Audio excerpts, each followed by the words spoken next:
Hi, welcome back, everyone. We're kind of continuing our conversation about our spirituality and where we started off. But I'd like to ask Diane a question to you. You told me a story that I thought was really interesting, and I'd love for you to tell our viewers a little bit about it. It was when you were a little girl Mm-hmm. and you were at your grandmother's home, Yes. and you still believed in the tooth fairy. Mm-hmm. I was little. I was probably second or third grade, maybe Okay. something like that. Um, so looking back, I can see all of this spiritual things that may have happened that I was young and I didn't have anybody to talk to back then, about it. So I remember we had my grandparents, which I want to just say that I know that my grandma Was clairvoyant or something was with mm-hmm, her, mm-hmm. but of course she was much older than I, so she did not speak of it either. But she's with me like every single day, and we'll talk about how I know that. Okay. But when I was a little girl, about second grade or so I would have had to have been about seven, maybe Yeah. 6 or 7. I had spent the night at my grandparents' house, me and my brother, and my mom and dad, I think, were there as well, but they slept downstairs. But my grandma had this room upstairs, and it had this soft, cushy, like feather bed up there. And we loved to sleep up there because this bed was so comfortable. And so my brother and I slept up there, and I woke up and I saw, or what I thought I saw was the tooth fairy. Well, I hadn't lost a tooth. And so I'm thinking, oh my goodness, she must have came to the wrong house. And I'm like, I hope that the person that lost their tooth still gets their quarter, which is what we got, because it wasn't me. I didn't lose a tooth. And I could see her plain as day. She was beautiful, and she had these big, ginormous wings, and she just kind of glowed. And you would think somebody at 7 would be afraid of this. Yeah. But I wasn't. I was fascinated by her. And she just kind of, and I guess I didn't really understand angels or what angels were at that time. So I just associated her with the closest thing, which to me was the tooth fairy. Yeah. And I just remember watching her just kind of floating over the bed that my brother and I were sleeping in, and just how much safe she made me feel, and warm, and I loved her. I wanted her to stay like forever. And anyway, so she, stayed for a while, and then she left. And I remember in the morning, I woke my brother up and I said, "Did you see the tooth fairy? The tooth fairy was here last night." And he was like, yeah, no. And he's like, "We didn't even lose a tooth. Yeah. Why would the tooth Get fairy real. come? Come on."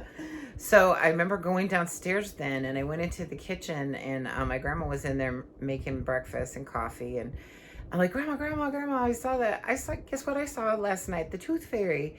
And she didn't really say anything to me. She just kind of smiled, and it was like almost like she was validating me, but not giving me too much information. Yes.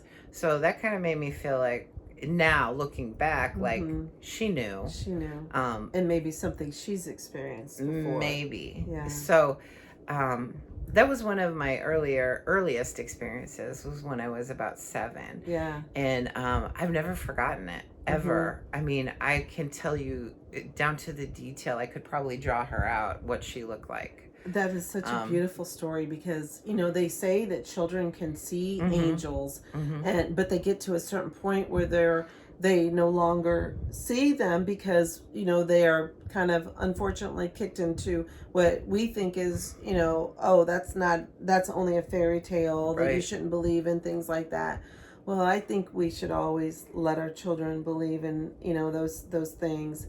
But yeah, I think your grandma had a lot of I think she knew different things happening in her life, because she does visit you quite often. She does. She likes to come to me with the numbers 1, 2, 3, 4. And so if I ask her a question, or I ask a question that involves her, Undoubtedly, it doesn't matter. It could be on the clock. It could be a license plate number.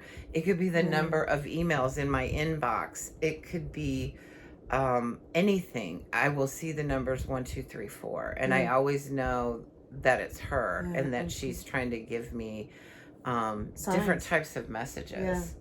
And another story. This was later in my life. I was an adult and. Not actually, probably within the last 10 years, but my son and his girlfriend and I had gone to, I wanted to show him where my grandparents were buried. And I was standing at my grandparents' grave, and they were on the other side of the cemetery because we have a lot of family that is buried there. And my son loves the Civil War, so he was trying to see if any of the ancestors had been alive or been in the Civil War. And so I was just standing there by myself and talking to her and telling her how much I missed her and my grandpa. And all of a sudden I started hearing like all these people, and I'm like, oh no, there must be like a funeral going on. And and so I turned around and looked around, and now mind you, this is like a little house on the prairie cemetery. So we are out in northern Wisconsin, middle like of nowhere, way in the middle of nowhere. There's nobody out there. And so I'm looking around and I'm like, there are no people here. And I am hearing all these people trying to say things to me. Was it like whispering? Yeah, kind of like all kinds of them. Like if I had gotten in a crowd, like if I was in a crowd and people were talking and talking, but they were trying to get my attention. And so it kind of like was one of the first times I ever had an experience like that. And I'm like, what in the world is going on? And then I could hear my grandma speaking, and she was basically kind of shooing them away and telling them that, hey, she's not ready for this. Yeah. She's not ready. You need to go away. She doesn't understand. You need to go away. And then I just started sobbing, just sobbing and sobbing. Well, by that time, my son and his girlfriend had come back over, and they like, what's wrong, Mom? And so I'm telling them what had just happened, and bless their hearts, they're on their own spiritual journey, and they totally believed me. They didn't think I was crazy, but it was definitely something that I didn't tell a lot of people for a long time, because I'm like, I knew I wasn't like hearing voices. I just felt like the souls in that cemetery knew there was something about me that would be able to communicate with them and get messages to their loved ones, which apparently that's true, because that's another story for another day. But so yeah, like different things have happened to me through time that I didn't really realize that spirit was trying to communicate with me, or that I needed to explore spirituality or anything like that. But I remember when Sandy and I started talking and got on this spirituality subject together, as time went on, she started telling me some stories about her mom's dreams. And the reason I'm saying this is because I believe that it does go on from generation to generation, especially not necessarily spirituality, but the gifts that God gives you. Sandy is a dreamer, and if you listen to our very first video, we talked about dreams and how much she dreams, and her mom was too. And there was one story that I remember that she had told me, that her mom had this dream. Was it about somebody in the family or something that was going to happen, and she knew like before it happened? Yes, it was actually 9/11, and it was the night before 9/11 happened. She did dream of tragedy. She dreamt of fire, people covered in soot, and screaming from this burning building. So, and then 9/11 happened, and the day that we were sitting there watching everything happen and unfold on TV, I was at work, and I drove home. I swooped up my kids from school and went straight to her house and found her sobbing. And she's like, I knew this was going to happen. I wish I would have been able to tell people. And mind you, she was an 83-year-old woman at the time. Who's going to believe her? So, yeah, I mean, I think those do go down from generation to generation. And over the years, I wish I would have listened to some of the things that she dreamt, because I know many times I would go over there and she'd tell me about her dreams. And it was probably a lot of things that could have probably may have happened, maybe the things that were going to happen in our lives. But she was so intuitive, and she one of the things that I feel like she knew is that if something was going to happen, unfortunately she had the ones that weren't always the best dreams. And so that was a little scary as a young mother. When I heard her tell stories, I'd often like go, wow, Mom, that's not a very nice dream. Let's not dream about that anymore. But she knew so much. I can distinctly remember, Diane, and I'm pretty sure I told you about this one. Coming from a Hispanic background, you know, we do have real strong, there's lots of spirituality in the Hispanic culture. Yes. My grandparents were very superstitious. My mother was superstitious, and that I think I am too. But my grandmother was sick with it was probably I was a junior in high school. I could have been a sophomore, and my grandma was real sick, and I loved her dearly. She spoke very little English, but she was being taken care of by my mother and my aunts at her home. She was on her last days, but she was hanging on for some reason, and I don't know why, but we could see her deteriorate so terribly. She was just a little sack of bones. She wouldn't eat, barely drink, and I just remember how I asked God, please, why are you letting the sweetest woman I know suffer like this? She should not be suffering, you know. She raised her children. She was a good mother, always giving of herself and her love, everything. But so I remember Mom staying there that night, and Dad was home with us, and leaving my grandmother's house thinking, you know, my goodness, she must not have very much longer. So my dream was when I saw her actually rise into heaven. I saw her body leave. Remind you, I was in my own bed. I saw her body leave her soul leave her body, rising to heaven. She had this beautiful illuminating light around her. Had blue. It was just so. She looked like almost like the Virgin Mary rising into the sky. Oh my God.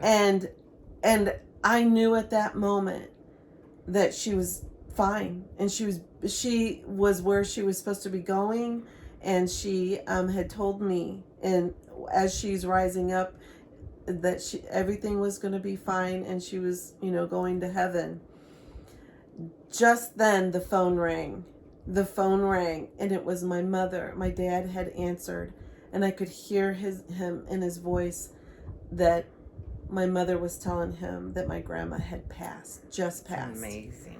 So I knew at that point that there was something that I was supposed to continue doing in my life, and often ask myself, you know, why did you come to me, Grandma? Why did you tell me you were leaving? And I was sad, but then I was happy because I knew she wasn't suffering any longer. Right. And then I knew that I needed to start paying attention to my dreams. Now this was early, 80s. So, but then again, we were talking, you didn't talk about that stuff too much. So I told the people like close to me, my mother, my siblings, and a lot of them shrugged it off like, really, Sandra, you really didn't see our grandma leave. but I did. I saw her leave this earth, and she was telling me that everything was going to be okay. And she's come to me in different dreams as well, which, oh my gosh, I'll have to tell you more of those. But and when I needed her the most. So my kids dream very vividly, very.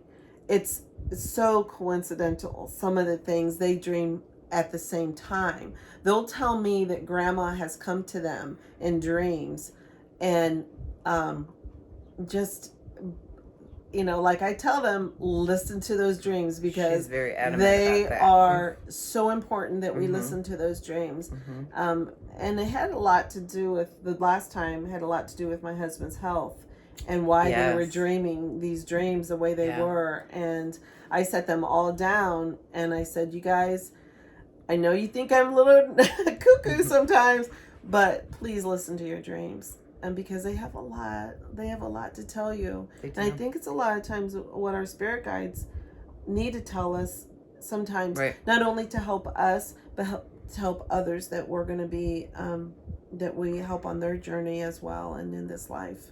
And I think the angels talk to us in different ways depending on how open we are. In fact, I was just having this conversation this morning with my son, and I said, you're the type that they got to like knock you upside the head and like give it to you straight. Yeah. Like, this is what we need or want you to do, and sometimes, in the past too, they've come to me to give him a message because he's not paying attention. Right. But like Sandy and her children obviously have the gift of the dreaming, and if they listen to that, there's a lot of things. The one story with her husband, I really credit the fact that he's still here to her daughter's dream. Yes. And like with me, I get a lot of just visions or intuition or feelings or just blurps of like things that come in that don't always make sense to me. But sometimes if I talk to Sandy or if I speak it out loud or I talk to the person that I think it is for, it all makes sense. Yeah.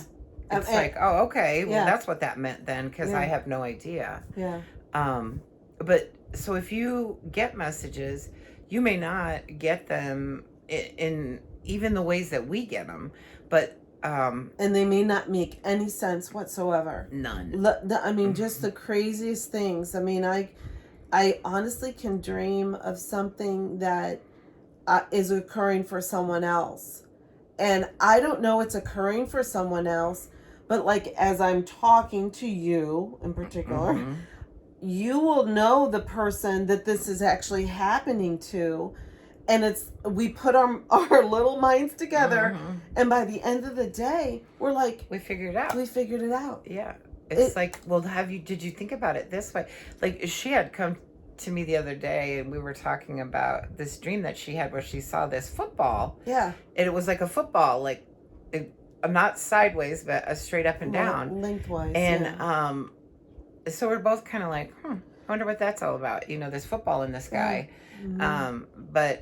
And so it was, I don't know, maybe an hour after we had talked and she went to work and I was at work working, and I had turned on something on YouTube, and what came up was this thing that looked like a football, exactly like she had described, but it was an eye, like open your eye. There was something like we needed to see. Yeah. And I believe it was that same day. Then later in the day, like all this stuff started happening that was so beautiful. And I had called Sandy, and I don't even know even at that moment if we connected it until I just kind of connected it just now. Yeah.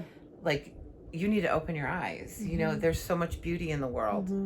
It's just, we have so many synchronicities and things that happen that we figure out together, or she knows about me and I know about her. And well, a lot of times I know that you being able to be a what is the word, Like a medium, medium. Yeah. People often ask you certain things like, "What about my friend or my whatever spouse or whatever?" And I know that I happen to know a person, and I'm like, I'm dreaming of that in a scenario that it's, gosh, that sounds like that person's life a little bit, and somehow we that communication, we communicate that, wow, together we're kind of like our gifts come together. Like God gives her part of it and he gives me part of it, and if we talk about it, we can put it all together. Yes. You know, thank you. You explained that way better than I did. Some of the strangest things. I know. We try to write them down. Go figure. But it's just every day. Yeah. It's just well, you know, wow. you mentioned this the spaceship or the UFO kind of thing. You mentioned something about bringing up this story, but I've always had this connection with UFOs and spaceships because I swear I seen one when I was a little girl. It was I had to be probably I'm thinking about 10 or 11, and there was a big deal on TV about spaceships being spotted by certain individuals in this country. And I was sitting on the couch, and I remember sitting next to my older brother, and my parents were on the other side of the room, and they had a pretty big picture window that I was sitting across from as well. And out of nowhere, in between the two houses, I could see the fastest type object that you would ever imagine that swooped in between the two houses. And it took me by surprise so much that I was sitting on the couch, and I may have been on the edge of it, but I had fell down to the floor because I was just so what was that? And I hit my brother, and I'm like, did you see that? And he's like, yeah, but he was not wanting to admit it. And my parents were kind of oblivious to what was happening.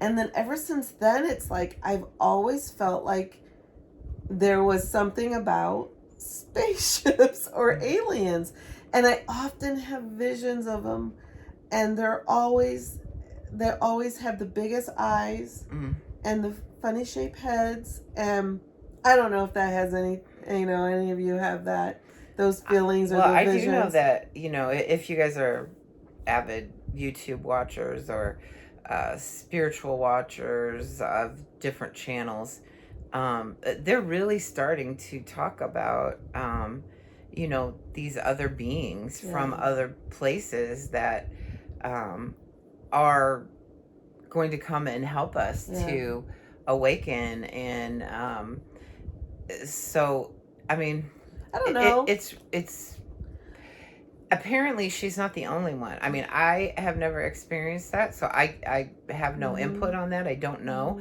But I have to think that we're not the only people or beings in this big, ginormous universe. There's right, and we don't even know if this is the only universe. I mean, we don't know. We don't know what God has created. We don't know what's out there, and there may be something out there that it doesn't have to look human.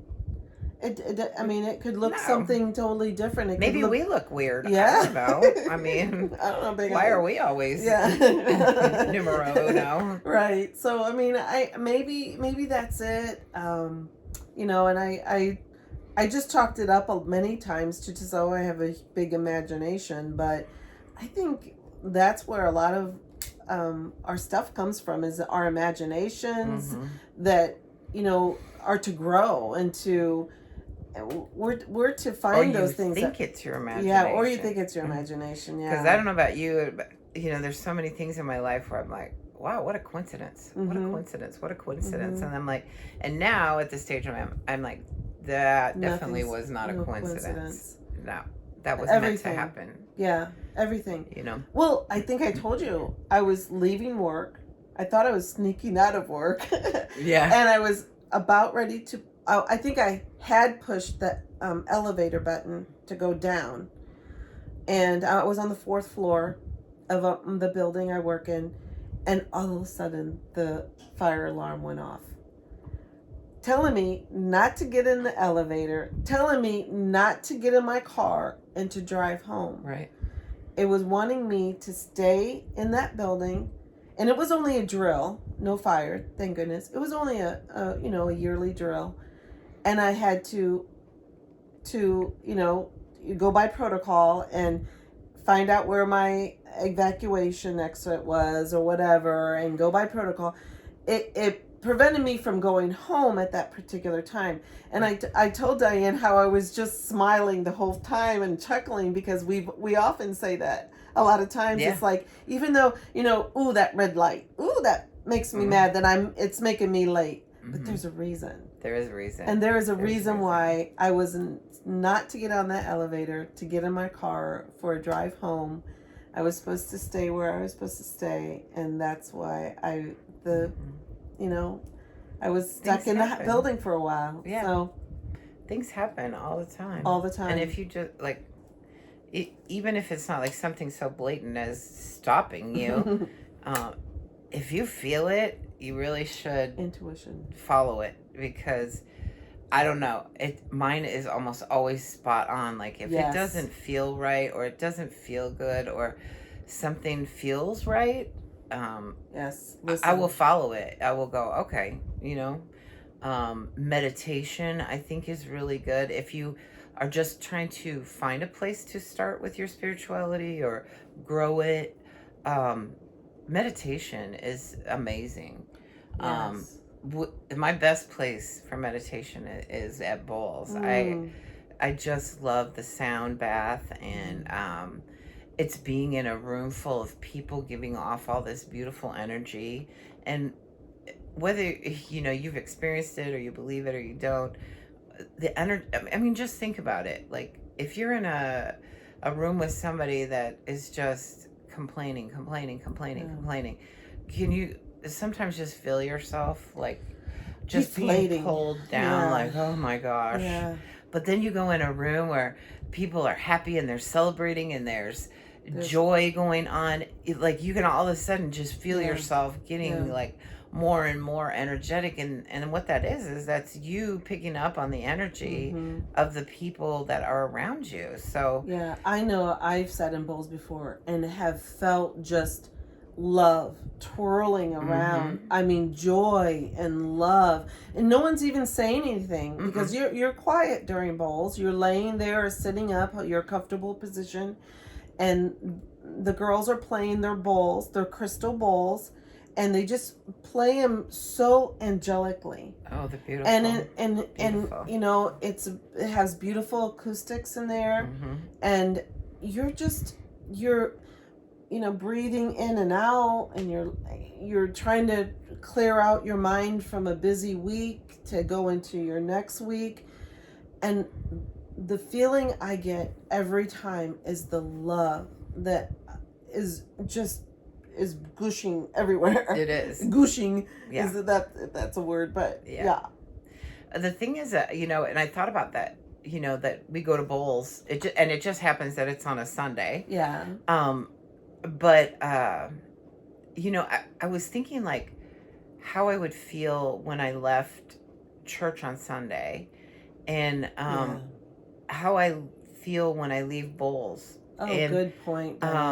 Good point. The way I feel when I leave bowls on Sundays is like, man, I needed that. Yeah. I needed to release all of the bad stuff or the negative stuff from this week, and just center myself and be around all this beautiful positive energy and sound, and get my closeness to God that way. I talk to him in my meditations, and he sends me messages in my meditations, and I just think that wow, I got so much more out of this with these people, these few people, and these bowls than I ever did walking out of the church on Sundays. And, maybe that isn't the case for all of you. Maybe you do go to church and you leave and you feel 110% better.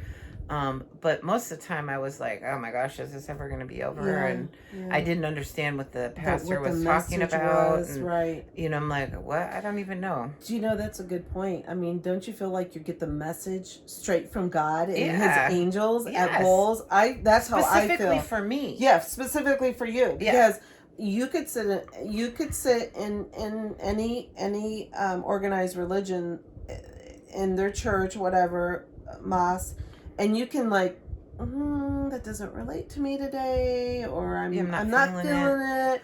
But when I go to bowls and I'm meditating and I'm clearing my mind and trying to absorb as much love and all the good that I get from it, I just come back feeling like I can give love.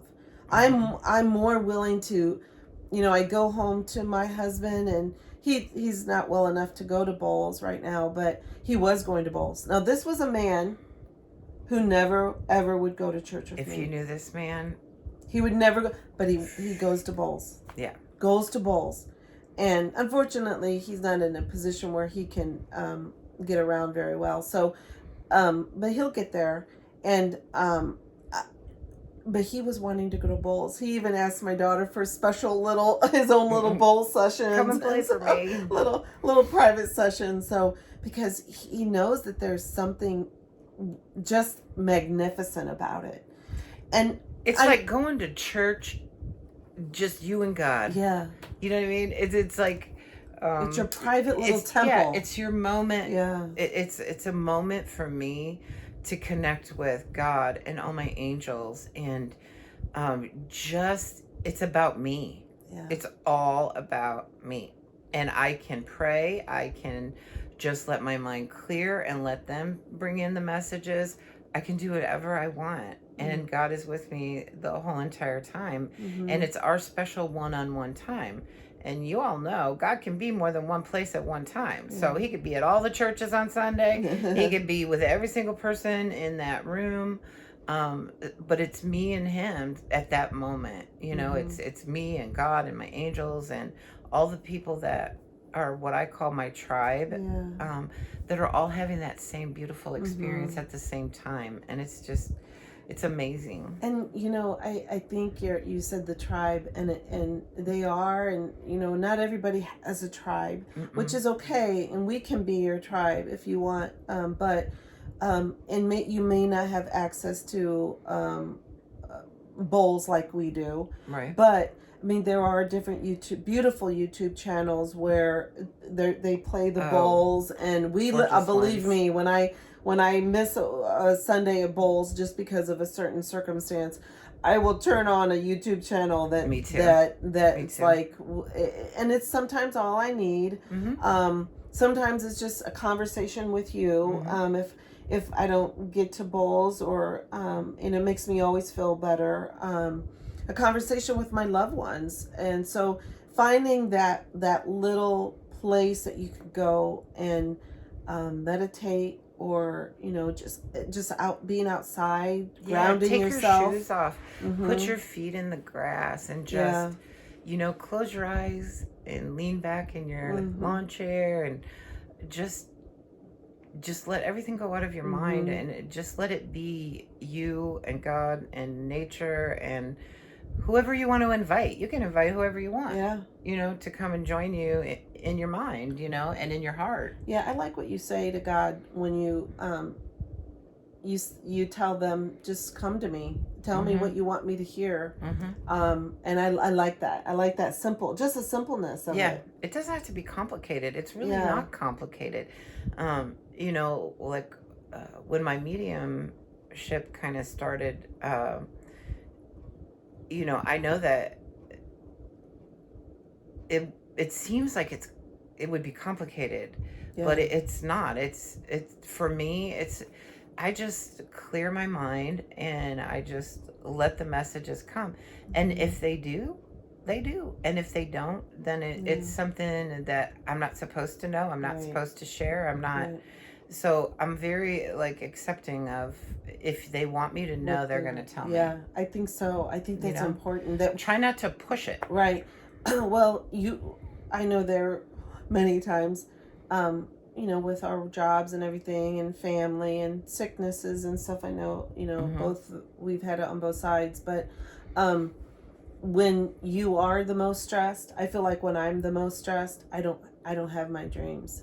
Because I think it's a way for my spirit guides to say, okay, you need a break. Yeah, they do. You need a little break. You need to rest. Yeah. And we're looking after you because we care about you, because you're not going to do us any good if you're not well. And I think that's why many times if I am overstressed, I feel like I'm not, I don't get as many downloads in my dreams. And that's okay, because I know it's them telling me I need to take care of me. That's one of my hardest things. I know you like tell me that I need to start taking care of me, and I try to do that. And that's important. Is we need to take care of ourselves in order for us to help others. Even if it's 10 minutes a day, if that's all the time that you have. 10 minutes before you go to sleep at night, or 10 minutes when you first wake up in the morning before everybody else is up, or if you're a young mom or something and the kids are taking a nap, instead of worrying about throwing in a load of laundry, just sit back for 5 or 10 minutes and just take some time for yourself.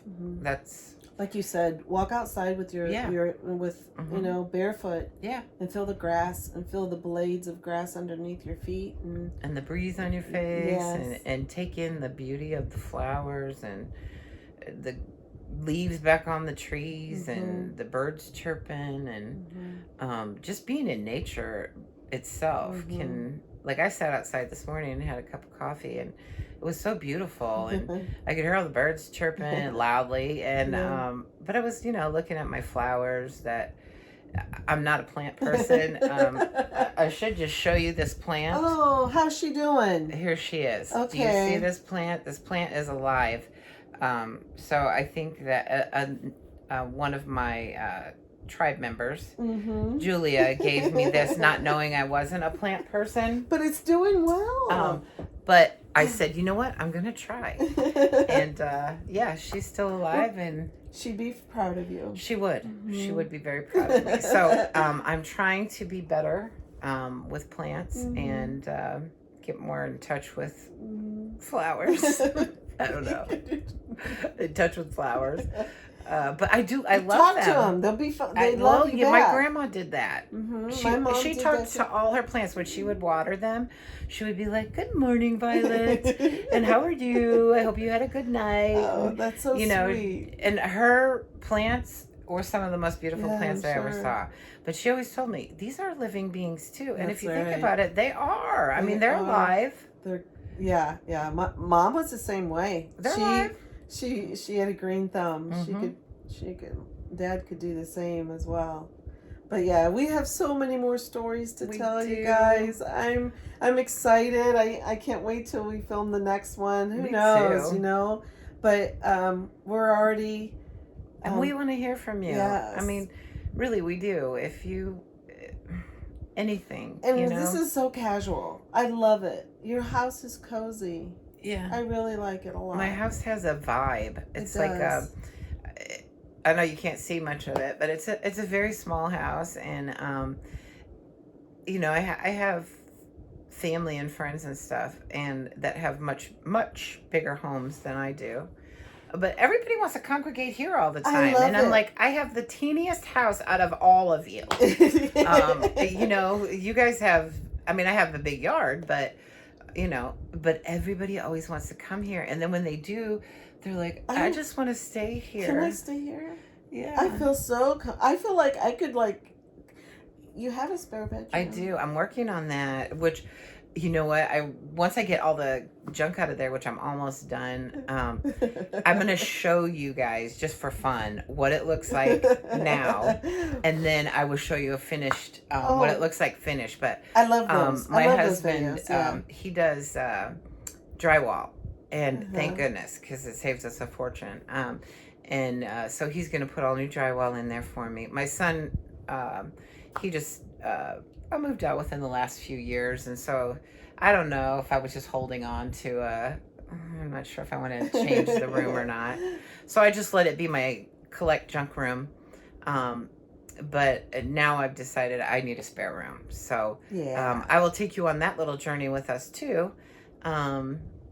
And let you see what that room looks like before and after, just because I think it's fun. I love to see when people do a transformation. Not just of themselves, but of, you know. I love it. I love it. And it's real life, you know? Yeah. It's, you know, 20, 40 years of stuff, collecting stuff.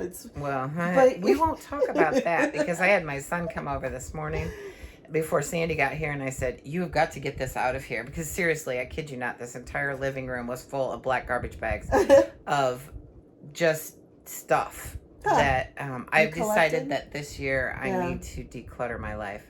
And like, who needs like 3 black tank tops? When am I ever going to wear all 5 of them at the same time? Never. You know, it was just, it was almost embarrassing to myself. Like, you know what? And I'm one of those too that's like, oh, I'll save that and have a garage sale. Well, then that never happens, and the stuff just keeps sitting around. And so this time I said, you know what? I kind of feel like there might be people out there that might need this, and I don't know. I'm just going to donate it, and if they need it, great. If somebody will want it. If they need to sell it, sell it. Yep. You know? I love secondhand stuff. Yeah. In fact, this is secondhand. Really? I love that. Yeah. That is so cute. It's so springy and light and summery. Yep, that's nice and cool. You'll notice I'm all in black as usual, but I did find some colors. Did you? I did find some colored stuff. So on occasion, I believe in the first video I had on green, but I'm gonna color. I see you in color all the time. Okay, I'm gonna go with that. Yeah. I see you. In fact, I think that's the first time I've seen you in black, other than black slacks. No. I've seen it. She a lot of pretty colors. You look great in blue, by the way. Her eyes. Let me tell you real quick. I don't know if you can tell. So when she starts channeling, her eyes turn the coolest blue color. And my eyes are green. And just so you know. No, they're like striking. You're like, you look at them and you're like, you have to take a double take because it's so cool. I mean, like, like, what do you chill? So, I mean, and strangers. I went to Bowls. I went to Bowls one day, and I mean, I think I had like 3 people go. Yes, including the guy in the drive-thru. In the drive-thru on my way home. Like, your eyes. It's like, I'm just drawn to your eyes. There's something with your eyes. And I'm like, what is going on with my eyes? Coolest thing. I'm like, wow. Diane, I'm like, because remember, I was walking in and I started talking to you and I'm like, he did. My God, your eyes are gorgeous. Yeah, it was so weird. I'm like, these are the same eyes I always have, but they do change color. Did you change your eyeballs?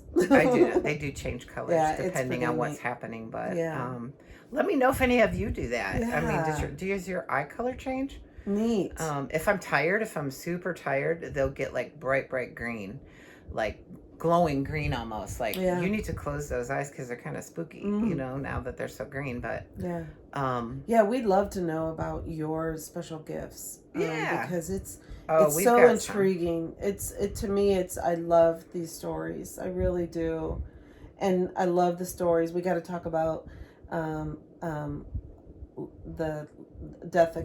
near-death experiences, NDEs. We really do, because I find those intriguing as well.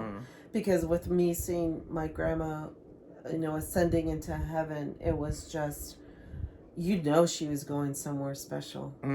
Gosh. Yeah, I love those stories too. They just warm my heart. I saw one yesterday, And I'm not sure if you want to see it or not. I might send it to you. We send each other videos too, so All I'm the sure time. maybe you guys do too. You go, oh, you gotta watch this. Yeah. But it was the first time I had seen an NDE where he went to hell. Ooh. Yeah, and he talked about how that there was no feeling, and he was shackled. He had no clothes on. He was shackled at his arms and his feet, and he could see and feel the evil around him, and there was no feeling, there was no joy. It was like eternity, just stuck in this eternity. But toward the end of his NDE, he said it was like this hand was reaching down through this darkness and opening it up, where he started to then see the light. Oh my goodness. Yeah. And he had done some really not so nice things in his life, and after this NDE, and then the feeling of that light and that hand coming down to help him, everything changed for him. Everything. He just started deciding that he needed to make better choices, and he needed to love more, and he needed to make his life not so much about the material world, but about the love for his family and his friends, and not really care about what kind of house he was living in, what kind of car he was driving. And so his whole life changed and turned around.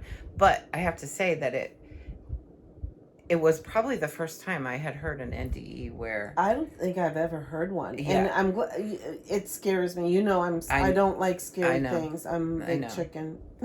I don't watch that scary stuff. He was very calm about it, and I think it was just because he had changed. I think it was God's way of telling him, you have more chance. You need to love more. You know, the life, and maybe it wasn't even like what we call hell. Maybe it was just him showing him, look at this life that you're shackled to. You know, you're shackled to this job, so you can have all this stuff that at the end of the day means nothing. Yes. Yet you have all these people that you love and that love you, and you're just kind of pushing them to the side for all this stuff that doesn't matter. Yeah. You know, that's kind of how I took it. That, I mean, he didn't see a devil, or he wasn't shown anything like of the bad things he had done. It's just almost like like God let him instinctively know, stop caring about this other stuff when there's so much more beauty out there. I like that story. So maybe if you have that mindset and you want to watch it, I'll send it to you. Yeah. Have that mindset of, it's not all about the home you live in, or like we were just talking, which I think is really bizarre that we're on this conversation again. See how we, how we I'm always end up intertwining all of our conversations. How, you know, you live in a smaller home, but it's a home of lots of love. Lots of love here. And how the little things like having 5 tank tops isn't... Get rid of it, get sister. Rid of it. Yeah. You know, I mean, there's minimalists out there, and I'm not sure I could could do that. God bless all of you. I think it's great that you can live that way. Yeah. Maybe one day I'll get that way. Yeah.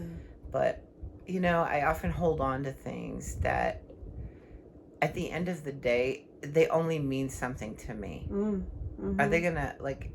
Well, we talk about that all the time. Are they gonna mean anything to my kids? If something happens to us, our kids are they gonna keep that? No. Are they gonna go, oh, that little ceramic turtle that Gigi brought back for you from Destin, Florida on her vacation? I know my son's gonna go. No, mine too. They're gonna go, why did she save all these pieces of paper? No, every piece of paper has something I wrote. Yeah, there's that. That. And I mean, I held on to Daniel's little things from grade school and Oh God, kindergarten, yeah, you and gotta have that. a lot of everything he colored me, and after a while I'm like, okay, let's hold on to the ones where he wrote, I love my Yeah, mom and dad yeah, because, instead of every picture that he ever scribbled on. yeah. There That's probably comes a good. point where you have to let go. Let go. Let it go. Oh, so this But was great, Diane. I yeah, loved how we started off with our beginnings, our stories, and what we remembered as children, right. or a teenager in my case. But there was little things as a child that I kind of remember that come back to me. The more I Mm-hmm. meditate, I Mm-hmm. feel like a lot more has come back to me. Mm-hmm. I'm like, wow, I think I remember a little bit more every time I meditate. So that's cool. So Yeah, we'll talk and about more talk of to that. if you're young, real young still, and have little ones or little grandchildren.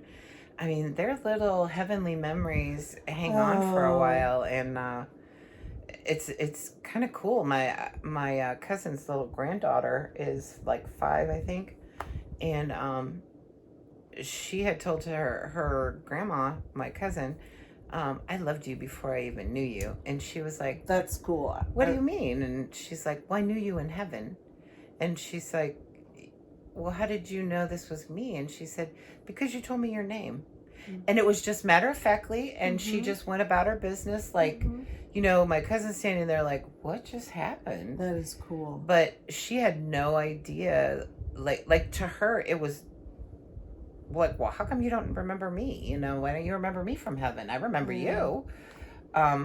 So I don't know. I think when you're little, your mind is so open still, and you haven't been conditioned to believe that all of that is not true, because Right. it is true. So if your kids say, "Hey, I saw an angel," or Oh, or embrace it. yeah, Embrace it and listen to them. Go encourage. tell me about it. I want to Yes. know. That's Because just I like just sitting here thinking about the times when I would play by myself. Or I played a lot by I did myself, too. and had pretend. With my parents had a camper, and I'd love to go in this Mm-hmm. camper, and I would dishes, and they had their little camping dishes out there, and I would just sit out there for hours, and it was sweltering hot. just how those pop-up Yes. campers are. Yes. Just out there for hours. And then they had this shed I would play in, dirty shed, dirt, and I would just play out there and just mud pies. And I remember talking to different people. I did too. I wish it will come back to me, but she had a name, and I would talk to her all the time. Oh, Her and I played together all the time. all the time in my room or wherever, and yeah. And at that moment, you're just like, oh yeah, you're just making that up in your head, or Yeah. whatever. But I really believe she was there, because Yeah. she was there she would come whenever I Yeah. wanted her to, Yeah. and yeah. And we got stories that aren't so always the best too, Mm-hmm. growing up. I mean, I know that we had some little things happen to both of us. Different things. I mean, Mm-hmm. just from different spectrums. But we'll But share those as everything well. is, you learn something from I think everything, so. whether it's good or bad. Um, there's always a lesson that comes out of it, and at that moment, you're like, I can't even possibly imagine what kind of lesson this is teaching me. Yeah. But 2, 3, 4, 5 years down the road, you're like, wow, okay, Yeah. I get it. Absolutely. So, but for now, I think we're going to say goodbye again. But This has been fun. it has been. I love it. Yeah, we will be back, because oh my gosh, we have to fill in that whole gap. Yeah, There's so much to fill in. My gosh. Yeah. I know, that's me. But so yeah, if you've got stories, or you just started on your journey, or have you been on your journey this whole time, and you're like, oh yeah, I remember going through that, or whatever, share it with us, because I'm still learning at this. Yeah, I think, a lot of times, you and I will share just a book. And it's like, whoa, God, you have to read this. This chapter applies to you. Yeah. The book that we're reading right now, it's like when she goes into a graveyard. And I'm like, oh my gosh, that describes Diane's Diane's encounter at the graveyard so much, and so I encouraged her to read this particular book. So yeah, we'll share, if you'd like to know, more about the book that we're reading right now, we'll share that with you. Yeah. Or if you've got something that you think that would be helpful too, please. Yeah. Just down below, subscribe and like, and all that stuff. You guys watch YouTube enough. If you want us to hang around and you want to keep hearing our messages and sharing your messages, we would love to do that. Yeah. So, I don't know what part of the world you're in or where you're at. This is Memorial Day weekend here in the United States. So for those of you that are here in the United States, happy Memorial Day. Yes. Enjoy your families and your time together and your barbecues and cookouts and all the stuff you're going to do, or just enjoying your 3-day weekend from work, whatever that is. And for those of you in other parts of the world, love and joy. And I hope you have a great weekend too. So we are signing out, and we will talk to you again very soon. We love you. Blessings. Bye. Bye.